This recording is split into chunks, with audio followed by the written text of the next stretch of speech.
এক ছিল বিড়ালপুর নামে ছোট্ট একটা শহর। সেখানে থাকতো দুই বিড়াল, মিস্টার মিউ আর তার ওয়াইফ মিসেস মিউনি। তারা একে অপরকে খুব ভালোবাসতো, কিন্তু মিসেস মিউনি একটু দুষ্টু ছিল। মিস্টার মিউ খুব ভদ্র বিড়াল, গাইতো আর কলে উঠে দুধ খেত, ঘর ঝাড়ু দিত। আর মিসেস মিউনি সারাদিন দৌড়ি করত আর মজা করত। একদিন মিসেস মিউনি রেগে গিয়ে বলল, শোনো, তুমি আমাকে আর রোম্যান্টিক সারপ্রাইজ দাও না। মিস্টার মিউ ভয় পেয়ে গেল। আমি কি করব বলো? মিসেস মিউনি বলল, আজ যদি সারপ্রাইজ না দাও তাহলে মাছ আমি একাই খাবো। মিস্টার মিউ দৌড়ে গেল তার বন্ধু ইঁদুর টুকুর কাছে। টুকু হেসে বলল, সহজ, একটা ফুল দাও আর একটা মিষ্টি গান গাও।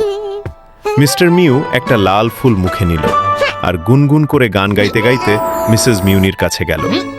মিউ মিউ মিউ, তুমি আমার জান, তোমাকে ছাড়া আমি একদম বেজান।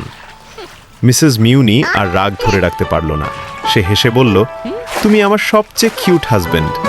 তারপর দুজনে একসাথে বসে মাছ খেলো, গল্প করলো আর হাসতে হাসতে বলল, ভালোবাসা মানে একসাথে হাসা আর ভাগ করে খাওয়া।